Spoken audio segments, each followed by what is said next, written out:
English Daily, the podcast. Your English journey starts now. Hey, English learners. Welcome back to your podcast, the English Daily Podcast. Yes, we're so happy to have you here today. Today's episode is all about something that I think is on every learner's mind: how to understand practically 100% of what native speakers say. That's right. And we're going to make it really practical for you, because this is something that a lot of learners struggle with, even at intermediate and advanced levels. So, whether you're feeling stuck or you just want to take your listening comprehension to the next level, you're going to find something really useful here today. Let's dive right in. Jack, I want to start by addressing something really important because I know a lot of learners feel frustrated when they hit this wall. Can we talk about the psychological plateau that happens in language learning? Oh, absolutely. That's such an important topic, Anna. You know, I remember when I was learning Spanish back in college, I studied really hard for about 2 years, and then I just felt like I stopped making progress. It was really discouraging. That's so relatable, Jack, and I think that's what a lot of our listeners are experiencing right now. They're putting in the work, but they feel like they're not getting anywhere. Yeah, exactly. The thing is, this plateau is completely normal. It's not like you're doing something wrong. Your brain is actually consolidating all the information you've learned. It's like when you exercise. You don't see immediate results every single day, but eventually you look back and realize you've made huge progress. That's such a great analogy. So, what would you say to someone who's currently on that plateau? What should they know? First of all, I would say don't give up. The plateau is not a sign that you've failed. It's actually a sign that you're about to make a breakthrough. Your brain needs time to reorganize everything. And second, this is the perfect time to change up your learning methods. Try something new. Maybe listen to different types of content or focus on specific skills. You mentioned changing up your methods. Can you give us some examples of what you mean by that? Sure. For example, if you've mostly studied grammar, maybe shift more towards listening and speaking. Or if you've been listening to the same type of content, try something different. Maybe a podcast versus a TV show, or music versus audiobooks. The variety really helps your brain make new connections. I love that. And I think it's also important to remember that progress isn't always linear. Sometimes you take 2 steps forward and 1 step back, and that's okay. The key is to keep going and trust the process. Exactly. And that's why today's episode is so important.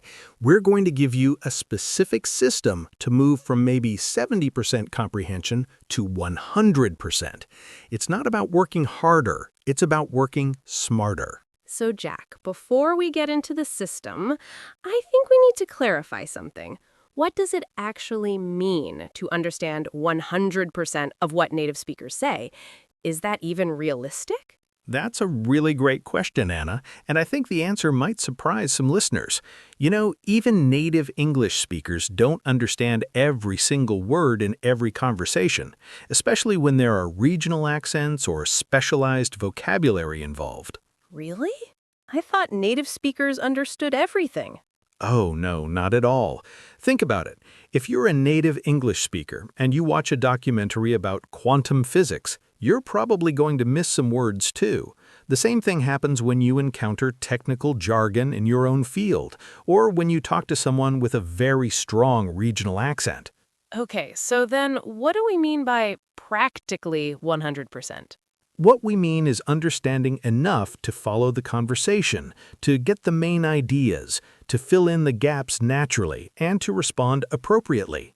It's not about catching every single word. It's about comprehension that's good enough for effective communication, and that's absolutely achievable with the right approach.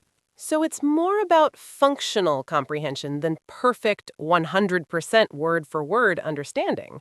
Exactly. You've nailed it, Anna. It's about functional comprehension. You want to understand enough to participate in the conversation, to get the context, to infer meaning from surrounding words, and to feel confident in your understanding. That's the goal. And I think that's really liberating for learners because it takes off a lot of pressure. You don't have to understand every single word. You just need to understand enough to communicate effectively. Absolutely, and that's what we're going to help you achieve today. Okay, Jack, now let's get into the good stuff. What's the system that you mentioned? How do learners move from 70% to 100% comprehension? Well, Anna, I've developed this system over years of studying languages and helping learners, and it's really helped a lot of people. It's based on 5 key principles. Let me walk you through each one. I'm all ears. What's the first principle? The first principle is what I call active listening with a purpose. Now, this is different from passive listening. Passive listening is when you put on an English podcast in the background while you're doing something else. That's good for exposure, but it's not going to get you to 100% comprehension. So what's active listening then? Active listening is when you sit down, focus completely on the audio or video, and really try to understand everything. And here's the key: you should listen to the same material multiple times. Don't just listen once and move on. Listen to it 3, 4, even 5 times. Each time, you'll pick up something new. 3 to 5 times? That's a lot. Why so many times? Here's why. The first time you listen, you're getting the general idea. The second time, you're catching words you missed. The third time, you're starting to notice patterns and connections. By the fourth or fifth time, you're understanding almost everything, and your brain is really solidifying those patterns. That makes sense. It's like repeated exposure really helps cement the information. What's the second principle? The second principle is context is your best friend. This is so important, Anna. When you encounter an unknown word or phrase, don't immediately look it up. Try to figure out the meaning from the context first. What are the surrounding words? What's the topic? What's the general idea of the sentence? And why is that better than looking up the word right away? Great question. When you figure out meaning from context, you're training your brain to make inferences. That's a skill that will help you in every future conversation. Plus, you remember words better when you learn them in context rather than in isolation. It's more meaningful. I love that. Context clues are so powerful. What's number 3? The third principle is shadowing and repetition. This is when listen to a sentence or phrase, then immediately repeat it out loud, trying to match the pronunciation, intonation, and rhythm of the native speaker. This does 2 things. It improves your pronunciation, and it helps you internalize the patterns of natural speech. So it's like mimicking the native speaker. Exactly. And the key is to do it immediately after hearing the phrase, while it's still fresh in your mind. Don't wait until later. Do it right away. This trains your ear to recognize those sounds in the future. That's really interesting. I've heard about shadowing before, but I didn't realize it could help with comprehension too. What's the fourth principle? The fourth principle is embrace the uncomfortable. This means you should deliberately challenge yourself with material that's slightly above your current level. If everything is too easy, you're not going to grow. You need that slight stretch, that discomfort to push yourself to the next level. But won't that be frustrating? What if I don't understand anything? That's a valid concern, Anna. Here's the thing. Start with material where you understand about 70%. That's the sweet spot. You understand enough to follow the general idea, but there's enough unknown to make it a challenge. As you improve, you can gradually increase the difficulty. 70%. That's the number from our title. Okay, so what's the final principle? The fifth and final principle is consistency over intensity. This means it's better to listen for 30 minutes every day than for 3 hours once a week. Your brain needs regular, repeated exposure to make lasting connections. Short daily sessions are much more effective than occasional marathon study sessions. That's really practical advice. I think a lot of learners burn out by trying to do too much at once. Absolutely. And it's also about building a habit. Once listening becomes a daily routine, it becomes much easier to maintain. You don't have to motivate yourself every day. It's just something you do, like brushing your teeth.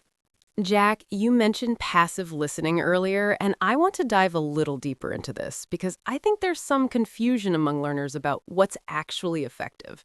Can we talk more about the difference between passive and active listening? Of course, Anna, this is something I'm really passionate about because I think a lot of learners rely too heavily on passive listening and then wonder why they're not improving. So, what's the difference exactly? Passive listening is when you have English playing in the background while you're doing something else, driving, cooking, exercising. You're exposing your brain to the sounds, but you're not actively trying to understand. It's like having the radio on. Your brain might pick up some things, but it's not focused learning. And active listening. Active listening is when you give the audio your full attention. You're not multitasking. You're sitting down, maybe with a notebook, and you're really focusing on understanding every word. You're pausing, rewinding, repeating. You're engaged. So, is passive listening useless then? No, it's not useless, it's just not sufficient on its own. Passive listening is great for getting used to the sounds and rhythm of English. It familiarizes your ear with native speech patterns. But if you want to go from 70% to 100%, you need active listening practice. I like that breakdown, and I think it's realistic for most learners. You don't have to give up your commute time. You can use that for passive listening, but then set aside dedicated time for focus practice. Exactly. And the key is to be honest with yourself. Are you really actively listening, or are you just telling yourself you are? Be intentional about your practice. That's how you'll see real improvement. Do you have any tips for making active listening more effective? Oh, definitely. First, choose material that's interesting to you. If you're bored, you're not going to pay attention. Second, use transcripts when possible. Reading along while listening helps your brain connect the sounds with the written words. Third, take notes, even if it's just key words or phrases. That keeps you engaged. Transcripts are really helpful, aren't they? They're incredibly helpful, especially for learners trying to bridge that gap to near-native comprehension. You can see exactly how words are spelled that you might have misheard. You can notice patterns in natural speech, like how words connect or how native speakers reduce certain sounds. That's such a good point. I never thought about that.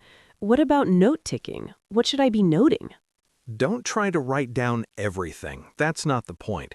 Instead, note words or phrases you didn't understand, interesting expressions, or patterns you notice. After you finish listening, review your notes and look up anything you're curious about. That makes your study session more purposeful. Jack, let's talk about something that I think is at the heart of achieving 100% comprehension, dealing with unknown vocabulary. Because, let's be honest, even advanced learners encounter words they don't know. How should we handle that?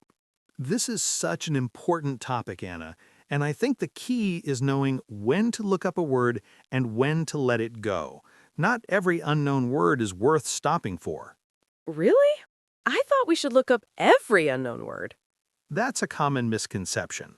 Here's my approach. If you can understand the overall meaning without knowing that word, let it go. Don't interrupt your flow. But if the word seems important, if it's essential to understanding the main point, then by all means, look it up. How do we know which words are important? Great question. Ask yourself, did I still get the main idea? If yes, the word might not be essential. But if you feel lost or confused, that's a clue that the word is important. Also, pay attention to repetition. If you hear a word multiple times, it's probably important, and you should look it up. That's practical advice. What about learning words in context? You mentioned that earlier. Yes, this is one of the most powerful strategies for achieving native-level comprehension. When you encounter a new word, don't just memorize the definition. Pay attention to how it's used in the sentence. What words come before it and after it? What's the tone of the conversation? That contextual information helps you understand not just what the word means, but how it's used. Can you give us an example? Sure. Let's say you hear the phrase, to brush off someone. If you just look up the definition, you might see to ignore someone or to dismiss someone. But if you learn it in context, you might hear someone say, "He tried to apologize, but she brushed him off." Now you understand the emotional weight, the nuance. You know it's not just ignoring, it's ignoring in a dismissive, sometimes angry way. That's such a great example. Context really does add so much depth to vocabulary learning. Absolutely.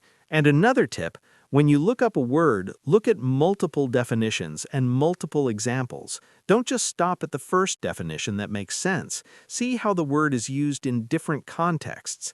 That will help you understand the full range of its meaning. I think that's really valuable advice. And it ties back to what we were saying about active listening.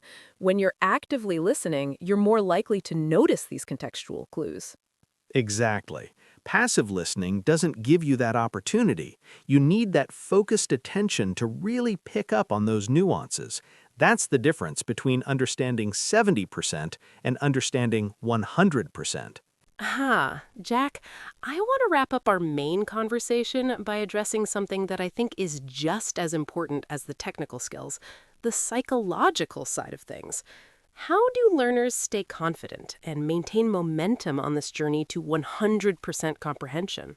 Oh, Anna, this is so important. I've seen learners who have the skills but don't believe in themselves, and that holds them back. Confidence is huge. What advice would you give to someone who's feeling discouraged? First, celebrate the small wins. Did you understand a whole paragraph without looking anything up? That's amazing. Did you catch a pun or a joke? That's huge. These small victories add up and they build your confidence over time. I love that. It's easy to focus on what we don't know rather than what we've learned. It's human nature, Anna, but try to flip that script. Every time you understand something in English, that's a win. Acknowledge it. Be proud of yourself. That positive energy will fuel your learning. What about when you have a bad day, when nothing seems to make sense? That's going to happen, and that's okay. Some days your brain just isn't working at full capacity. Maybe you're tired, stressed, or just not feeling it. On those days, cut yourself some slack. Do some lighter listening or take a break entirely. One bad day isn't going to ruin your progress. That's so important to hear, I think. Learners can be really hard on themselves. They can, and I've been there too. But here's what I learned. Consistency matters more than intensity.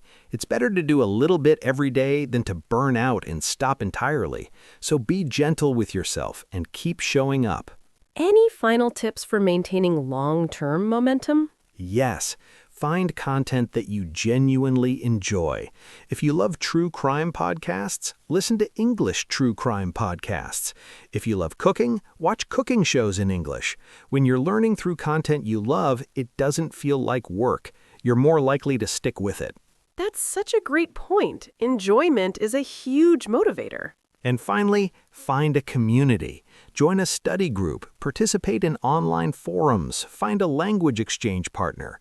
Having others on the same journey makes a big difference. You can motivate each other, share tips, and celebrate wins together. I think that's beautiful advice. Learning a language doesn't have to be lonely. We're all in this together. Okay, everyone, now it's time for our vocabulary breakdown. Today, we're going to learn 15 key phrases that will help you on your journey to understanding native speakers better. Yes, these phrases are super useful for everyday conversations, and they'll help you sound more natural too.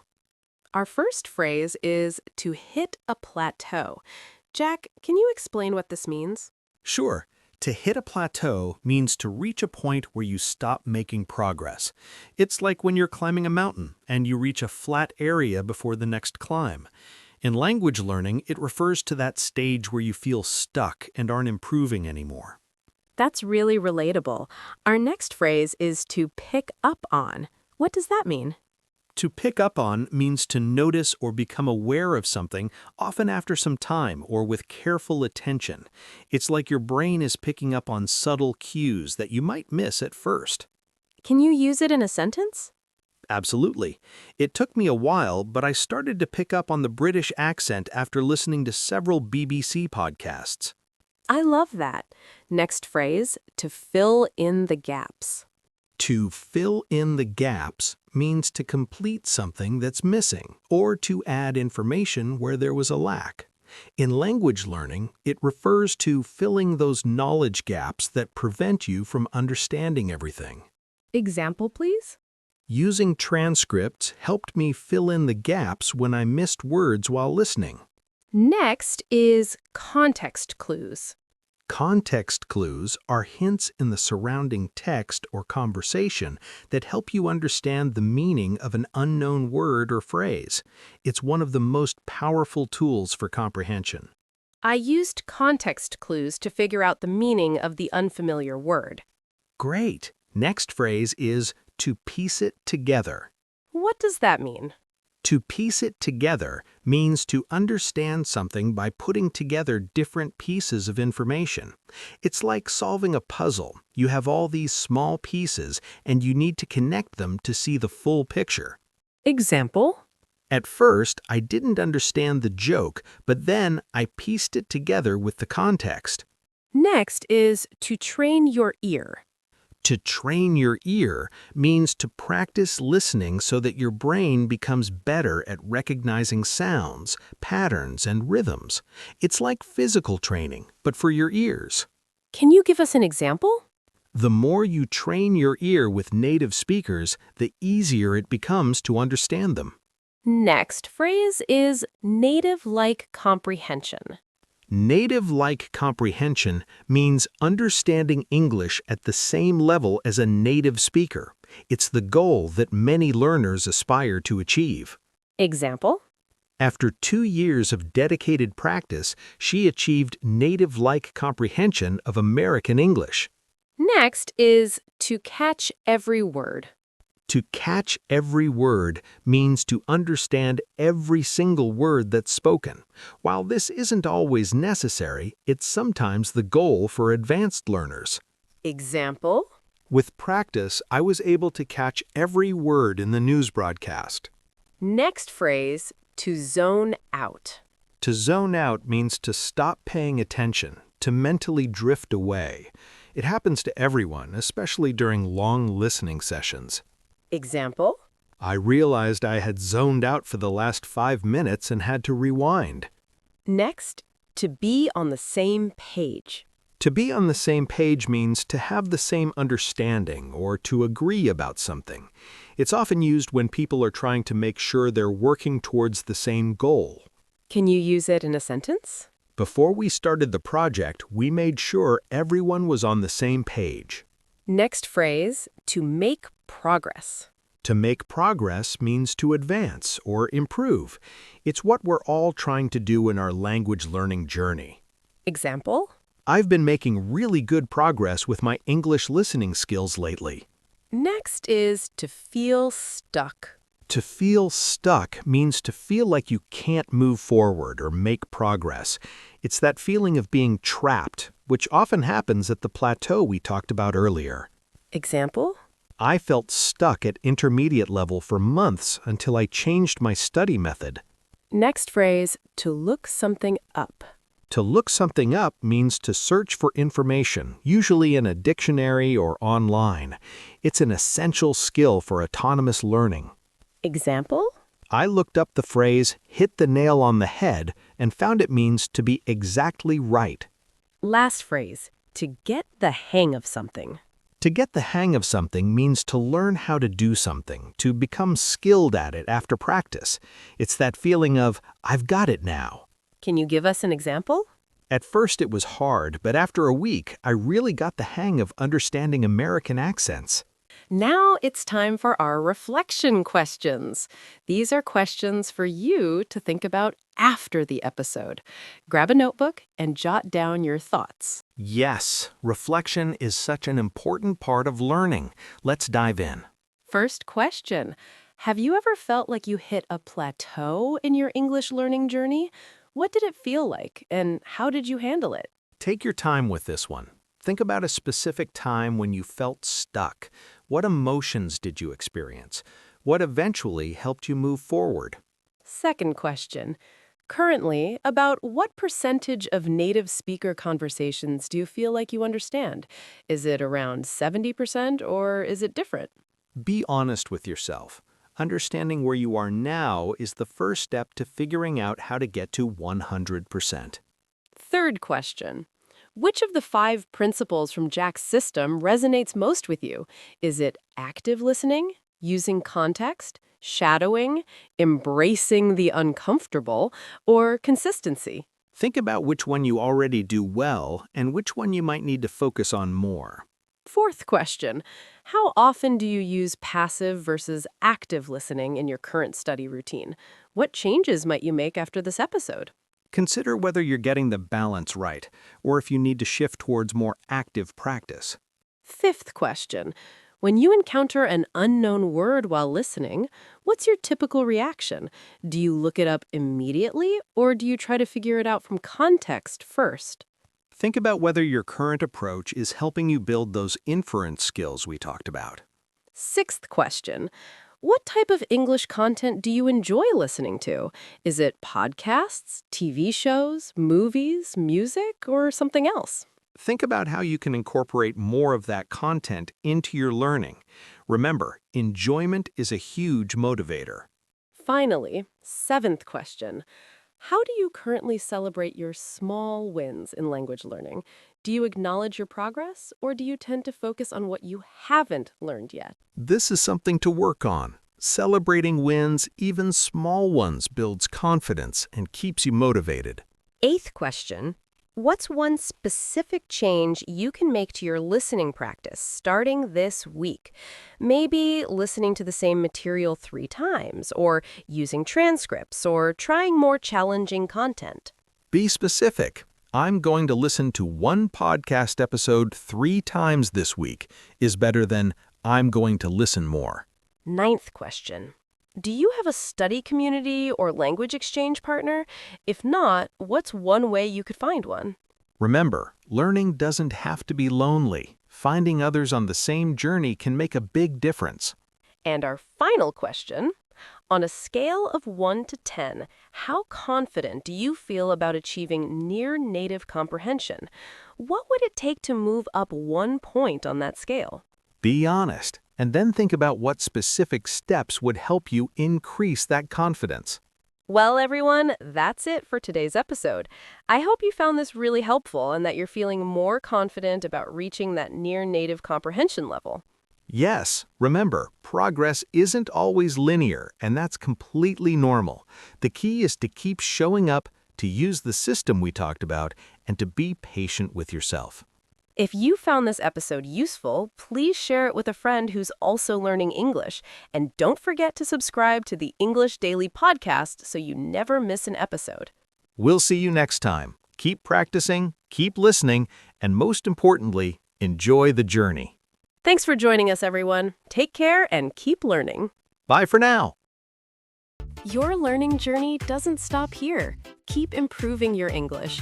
Click the next video or explore more episodes we've picked just for you. See you in the next lesson.